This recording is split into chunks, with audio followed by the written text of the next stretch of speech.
여러분, 우리가 언제 노래를 부릅니까? 언제 노래를 부르시죠? 기쁠 때, 즐거울 때 노래를 많이 부르시죠. 예.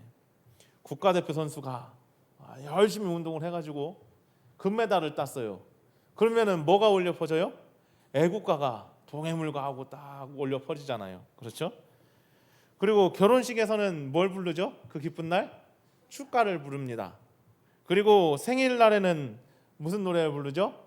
생일 축하 노래를 불러요. 한 장 넘겨줘 보실래요? 네. 노래를 불러요. 노래를. 성경에도 많은 노래가 있어요. 많은 노래가 있는데 우리가 잘 알고 있는 노래는 어떤 노래가 있습니까? 혹시? 오늘 모세의 노래도 있고 미리암의 노래도 있어요. 다윗의 시편. 다윗의 시편도 노래이잖아요. 예. 그냥 다윗의 시편이 이렇게 읽고서나 이렇게 말씀으로만 시편에서 있는 것이 아니라 시편으로 노래를 하는 거예요. 예. 시편으로 노래를 해요. 그리고 오늘 말씀은 아니지만 마리아의 찬가도 유명한 노래 중에 하나이죠. 그런데 오늘 성경에 나오는 모세 노래는 구약 성경, 신약 성경 이렇게 순서대로 읽어 나아갈 때에 가장 먼저 기록된 노래라고 볼 수가 있겠습니다. 그렇지 않습니까? 예, 이전에 다른 노래가 있었습니까? 창세기부터 출애굽기까지 지금 말씀을 나눌 때 다른 노래가 있었습니까? 예, 아니에요. 오늘 모세의 노래가 첫 번째 노래라고 볼 수가 있습니다. 홍해가 갈라지고 애굽의 군대가 물에 잠기고 그 이후에 모세가 야 이것 봐라 이스라엘 백성들아 설교를 한 것이 아니라 오늘 이처럼 노래를 했어요. 예, 그래요. 우리 말로는 찬송을 한 거죠. 그렇죠? 기쁨의 찬송을 부른 거죠. 하나님께서 이루어 주신 이 구원이 너무나도 크고 놀라웠기 때문에 말보다 그 입에서 찬양이 먼저 터져 나온 거예요. 이거는 흘러나왔다라고 할 수가 없을 것 같아요. 그 놀라운 구원의 역사를 그냥 그 눈으로 바라보았고 경험을 하였으니 입속에서 찬양이 터져 나온 거예요. 그렇다면은 오늘 모세가 무엇을 노래를 했느냐? 그리고 왜 하나님께서 이 노래를 성경 안에 기록하게 하셨느냐? 오늘 말씀을 통하여서 구원의 백성이 어떤 마음으로 하나님을 바라보고 또 찬양하며 살아가야 되는지 살펴보면서 은혜를 나누고자 합니다. 우리가 첫 번째 바라볼 것은 한번 같이 읽어보도록 하겠습니다. 구원받은 백성은 하나님의 은혜를 기억하며 찬양합니다. 아멘. 홍해를 건넌 이스라엘 백성들, 이제 그들을 따라오던 애굽의 군대들 중에서도 엘리트 군대들만 따라왔잖아요. 지금 성경을 보니까. 그런데 그 군대들이 물속으로 다 들어가게 되었어요. 이제 이스라엘 백성들을 따라오는 사람들이 없습니다. 자유예요. 자유가 시작되었어요. 더 이상 그들을 위협하는 사람이 아무도 없습니다. 그때 모세가 백성들을 모아서 하나님께 노래 부르죠. 15장 1절 말씀 한번 볼까요? 15장 1절 말씀 보면은 이렇게 기록이 되어져 있습니다. 같이 읽어보도록 하겠습니다. 이때에 모세와 이스라엘 자손이 이 노래로 여호와께 노래하니 일러스되 내가 여호와를 찬송하리니 그는 높고 영화로우시며 말과 그 탄자를 바다에 던지셨음이로다. 아멘. 여기서 우리가 생각해 봐야 될 것이 한 가지가 있어요. 왜 하나님께서 홍해 사건이 끝난 후에 모세를 통해서 이 노래를 부르게 하셨고 또 이 노래를 기록하게 하셨느냐 하는 것입니다. 하나님께서 이스라엘 백성들을 구원해 내셔요. 출애굽시키셔요. 그렇다면은 오늘 출애굽한 후에 구름 기둥과 불 기둥도 있고요. 그리고 벽과 같이 일어선 바다도 있었어요. 그리고 하나님께서 그 진 땅을 바로 동풍을 부셔서 마른 땅을 걷게 하셨어요. 그리고 그 후에 홍해를 건너고 나니 뒤에 따라오던 그 애굽의 군대들은 다 물에 수장되었어요. 자유입니다. 해방입니다. 그런데 이 백성, 이스라엘 백성의 해방, 그리고 하나님의 구원 사역이 여기서 끝났습니까? 아니면 진행되어질 것이 더 남아 있습니까? 아직 끝난 것이 아니죠. 그렇죠? 아직 끝난 것이 아닙니다. 하나님께서는 이스라엘 백성이 홍해를 건너게 하는 것으로 하나님의 모든 구원의 사역을 마치시지 않으셨다라는 거예요. 그리고 그들이 이렇게 하기를 원했어요. 어떻게 하기를 원하셨느냐? 하나님의 그 구원의 역사를 잃어버리지 말고 기억하기를 원하셨어요. 이 이야기를 언제부터 계속하시느냐?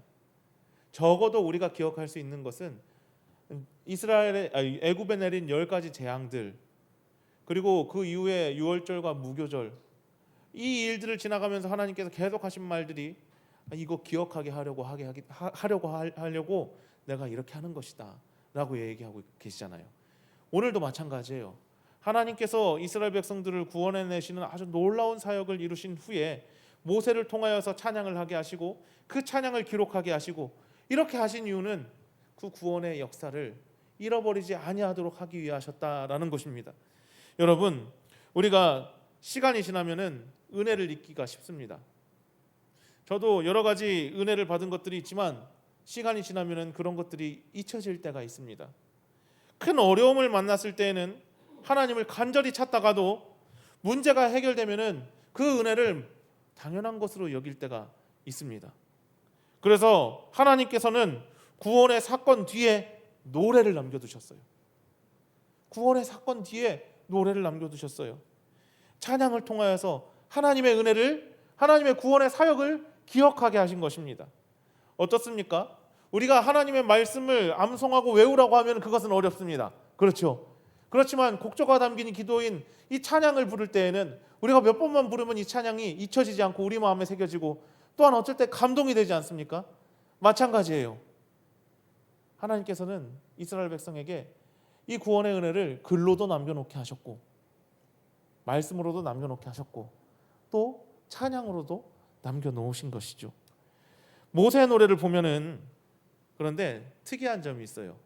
그리고 그 특이한 점이 아주 올바른 점입니다. 무엇이냐?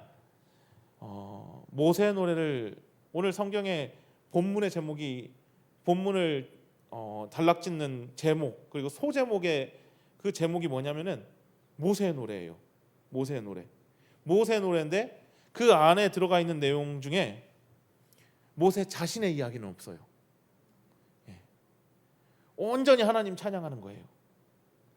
내가 잘해서, 내가 믿음을 지켜서 하나님께서 나에게 불가능한 일들을 시켰는데 내가 그것을 믿음으로, 또 혹은 이스라엘 백성이 죽음의 문턱 앞에서 하나님을 신뢰하여서, 그러니까 이스라엘 백성이 잘해서, 모세가 잘해서 이런 내용들은 없는 거예요.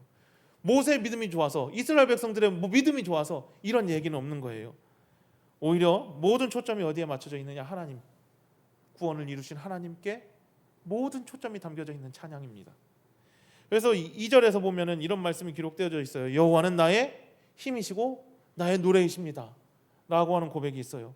또 6절에서는 한번 넘겨줘 보실래요? 주의 오른손이 권능으로 영광을 나타내셨나이다 이렇게 기록되어져 있어요. 모든 초점이, 찬양의 모든 초점이 하나님께로 가 있는 걸 볼 수가 있어요. 여러분, 우리도 살아오면서 하나님의 은혜를 참 많이 경험하잖아요. 그리고 우리의 고백이 그거잖아요. 오늘도 하나님의 은혜로 내가 살아가고 있습니다. 지금까지 내가 여기까지 온 것만 하더라도 하나님의 너무나도 크신 은혜입니다. 내가 죽을 수밖에 없는 그런 사람이었는데 그 죽음 가운데서도 하나님께서 나를 구원해 주신 은혜가 나의 삶의 경험 가운데 있습니다. 고백하지 않습니까? 그래요. 어려운 병에서 회복되기도 했고 고백과 같이 또 감당할 수 없었던 것 같은 그 문제들이 하나님의 은혜로 해결받기도 하였고, 하나님께서 생각하지 못했던 길, 내 앞이 꽉꽉 막혀 있어가지고 앞으로도 뒤로도 가지 못하였던 그런 상황들 가운데서 하나님께서 나에게 놀라운 길을 열어주신 경험들도 있을 거예요. 그런데 사람은 망각의 동물이라고 했어요. 그런 은혜가 분명히 있는데도 내 앞에 있는 걱정거리, 내 앞에 있는 문제거리, 이것에 더 눈이 가고 그것이 더 은혜보다 크게 보일 때가 있다라는 겁니다. 그래서 어제의 은혜는 잃어버리고 오늘의 문제만 바라보는 것이 우리의 연약함이에요. 사랑하는 성도 여러분, 하나님께서 오늘 우리에게 모세의 노래를 바라보게 하시고 또 들려주십니다. 그렇게 하시는 의미가 있을 거란 말이에요. 그것이 무엇이냐? 은혜를 받은 사람은 그 은혜를 기억하면서 살아가야 한다라는 것입니다. 은혜를 받았는데 그 은혜를 까먹고 그 은혜가 없었던 것처럼 자기 멋대로 살아가는 사람들을 어떤 사람이라고 말하죠? 배은 망덕한 사람이라고 말을 하죠. 여러분, 은혜를 받은 사람은 은혜를 기억해야 돼요. 하나님의 은혜를 잃어버려서는 안 돼요. 그리고 은혜를 기억하는 사람은 무엇을 해야 되느냐? 오늘 모세와 같이 하나님을 찬양할 수가 있어야 돼요. 혹시 우리의 입술에서 찬양이 사라진 분들 계십니까? 나 지금 상황에서는 찬양을 할 수가 없어. 지금 상황에서는 내 입에서는 찬양이 나오지 않아. 이런 상황에서 어떻게 찬양을 할 수가 있어? 이렇게 말씀하시는 분들 계십니까? 그러면은 그때 우리가 해야 될 일은 단 한 가지입니다. 하나님을 찬양을 하라 이전에 우리가 해야 될 것이 한 가지가 있어요. 그것이 무엇이냐? 우리의 입술에서 찬양이 사라졌다면 혹시 내가 하나님의 은혜를 잃어버리고 있지 않은지 한번 생각해 보셔야 됩니다. 문제가 더 크냐? 하나님의 은혜가 더 크냐? 이걸 저울질할 수가 있겠습니까? 어떤 문제보다 하나님의 은혜가 더 큽니다. 우리는 그렇게 고백하고 믿고 확신하며 살아갑니다. 그런데 우리 입술에서 은혜가 없고 은혜를 잃어버리고 찬양이 사라졌다면 분명히 우리의 삶 가운데서 우리의 인생 가운데서 하나님의 은혜를 잊고 살아가는 그런 안타까운 상황들이 우리 삶 가운데 진행되고 있을 수도 있다라는 겁니다. 여러분, 지금까지 하나님께서 베풀어 주신 구원의 은혜와 인도하심을 기억하면서 우리의 삶에서 감사와 찬양이 회복되는 기쁨이 넘쳐나기를 주님의 이름으로 소망합니다. 두 번째로는요, 같이 읽어보도록 하겠습니다. 구원받은 백성은 하나님의 인도하심도 찬양합니다. 아멘. 모세의 노래를 읽어보다 보면은 아주 놀라운 사실 하나를 발견하게 됩니다. 1절부터 12절까지 말씀을 보면은 하나님께서 이스라엘 백성들을 향하여서 홍해에서 행하신 구원의 역사를 노래해요. 1절부터 12절까지는 그래요. 그런데 13절부터는 노래의 방향이 바뀝니다. 어떻게 바뀌느냐? 이제는 하나님께서 우리를 향하여서 앞으로 이루실 일들을 노래하고 있어요. 다른 말로는 소망을 노래하고 희망을 노래하는 겁니다. 앞으로 하나님께서 우리에게 어떤 놀라운 일을 이루실지 희망을 가지고 모세가 노래하는 거죠. 출애굽기 15장 13절 말씀을 한번 볼까요? 같이 읽어보도록 하겠습니다. 주의 인자하심으로 주께서 구속하신 백성을 인도하시되 주의 힘으로 그들을 주의 거룩한 처소에 들어가게 하시나이다. 아멘. 여러분, 지금 이스라엘 백성들이 이룬 것이 무엇입니까? 이스라엘 백성들이 이룬 것이 뭐예요? 노예 생활을 하다가 출애굽을 했고 홍해를 건넜습니다. 모든 것이 하나님의 은혜로 진행된 것이고 하나님의 구원 사역 가운데 진행된 일입니다. 그런데 이스라엘 백성들이 이룬 것은 무엇입니까? 이스라엘 백성들이 이룬 게 무엇이 있을 것 같아요? 없죠. 이스라엘 백성이 뭘 이룬 게 없어요. 사실은 무엇을 이뤘습니까? 이들이 땅을 얻기를 하였습니까? 어느 지역을 이렇게 정복을 하기로 했습니까? 뭐 한 게 없다니까요. 지금 한 게 없어요. 여러분, 그런데 이제 좀 있으면은 어려운 일들이 계속 진행이 돼요. 이스라엘 백성들이 약속의 땅을 아직 들어간 것도 아니고 너무 멀리 있어요. 아직 멀리 있고 광야 생활도 솔직히 시작된 것도 아닙니다. 그리고 마라의 스물도 만나지 못하였고 이제 나오는데 만나도 경험하지 못한 상황입니다. 수많은 어려움과 시험이 그들을 기다리고 있어요. 그런데도 모세는 하나님께서 자기 백성을 끝까지 인도하시고 마침내 거룩한 처소에 들어가게 하실 것이다, 이 노래를 하고 있는 거예요. 막연한 기대가 아니라 홍해를 가르신 하나님께서 우리에게 약속한 바를 반드시 이루실 것이다 라고 하는 그 믿음과 소망의 찬양이라는 겁니다. 그래서 17절에서는 더욱더 담대하게 노래를 합니다. 17절 상반절 한번 같이 읽어보도록 하겠습니다. 주께서 백성을 인도하사 그들을 주의 기업의 산에 심으시리이다. 아멘. 주께서 백성을 인도하시고 그들을 주의 기업의 산에 심으시겠다라고 했어요. 진짜로 그냥 이 사람들 갖다가 산에다 이렇게 심는 거예요, 이게? 예? 아니잖아요. 이게 무슨 뜻이냐는 거예요. 무슨 의미일까요? 여기서 심으시리이다라고 하는 표현은요, 하나님께서 이스라엘 백성을 하나님의 백성으로 굳게 세우시고 그리고 정착하게 하시겠다라고 하는 그 약속이 되겠습니다. 의미가 되겠습니다. 하나님은 이 백성들을 애굽에서만 건져내신 것이 아니라 끝까지 이 백성들을 책임지시고 약속의 땅으로 인도하시고 정착하게 하실 것이다라는 소망이, 믿음이 담겨져 있는 것입니다.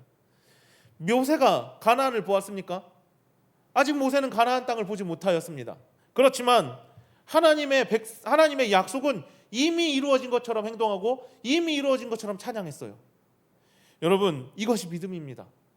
그래서 노래는 마지막에 이렇게 끝나요. 18절 말씀 볼까요? 같이 읽어보도록 하겠습니다. 여호와께서 영원무궁하시도록 다스리시도다. 아멘. 하나님께서 영원한 왕이시기 때문에 그분의 인도하심도 변하지 않습니다. 바로의 통치는 이제 끝이 났습니다. 바로의 통치는 이미 끝이 났지만 하나님의 통치는 영원하십니다. 그러므로 하나님의 백성은 눈앞의 환경이 아닌 영원히 다스리시는 하나님을 바라보면서 그분의 다스림 가운데 거하기를 간구하면서 살아가는 것이 하나님의 백성이라는 거예요. 사랑하는 성도 여러분, 우리의 삶도 마찬가지입니다.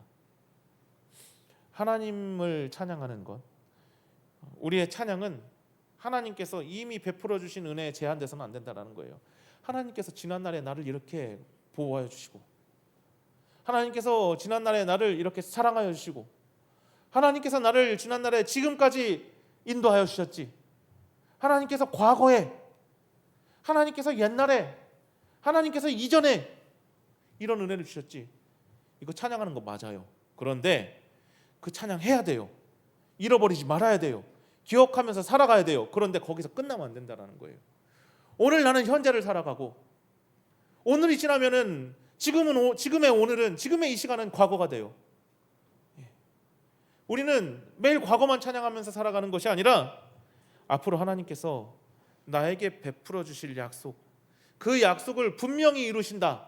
하나님께서 이전과 같이, 그리고 이전보다 더 크신 은혜로 우리를 구원해내시고 또 우리를 보호하여 주시고 우리를 인도하여 주시고 때에 따라, 시간에 따라, 상황에 따라 나와 함께 하여 주신다. 이 믿음과 소망을 가지고 찬양하면서 나아가야 된다는 거예요. 과거에만 머무는 찬양이 아니라 앞으로에 있을 하나님의 은혜를 소망하는 찬양 가운데 우리가 그 신뢰하면서 찬양을 이어나가야 된다는 겁니다. 때로는 우리 앞길에 우리 삶의 앞길이 보이지 않을 때가 있어요. 그런데 그럼에도 불구하고 홍해를 가르신 하나님께서, 이스라엘 백성들을 인도하신 하나님께서 우리의 삶도 끝까지 인도하실 것을 믿으시기 바랍니다. 이러한 믿음으로 살아가는 저와 여러분 되시기를 바랍니다. 사랑하는 성도 여러분, 오늘 모세의 노래는 홍해를 건넌 기쁨만 노래한 것이 아닙니다. 하나님께서 베푸신 은혜를 기억하면서 찬양을 하였고, 또 앞으로도 끝까지 인도하실 하나님을 믿으며 소망을 노래하였습니다. 그리고 노래의 마지막은 이처럼 끝나는 거예요. 여호와께서 영원무궁하시도록 다스리시도다. 하나님께서는 애굽에서 이스라엘 백성을 구해내시는 것, 해방시키는 것에서만 그 사역을 끝이신 것이 아니라 그들의 영원한 왕이 되어 주셨고 끝까지 인도하여 주셨고 다스려 주셨습니다. 오늘 우리도 마찬가지입니다. 예수께서는 우리를 죄와 사망에서 구원하셨을 뿐만 아니라 오늘도 우리의 왕이 되셔서 우리를 말씀으로 인도하시고 삶을 다스리시는 우리의 주인이 되어 주십니다. 그러므로 우리가 이 땅 가운데 살아가실 때, 오늘을 살아가실 때 이미 받은 은혜를 기억하면서 하나님께 감사의 찬양을 드리시고 앞으로도 우리를 끝까지 인도하시고 다스리실 왕 되신 하나님을 기억하면서 신뢰하면서 소망의 찬양을 올려드리는 성도들이 되시기를 주님의 이름으로 축원합니다. 과거에도 현재에도 미래에도 우리의 삶의 주인이 되어주시고 인도자 되어주실 그 주님을 의지하고 신뢰하며 살아가는 저와 여러분 되시기를 주님의 이름으로 축원합니다. 기도하시겠습니다.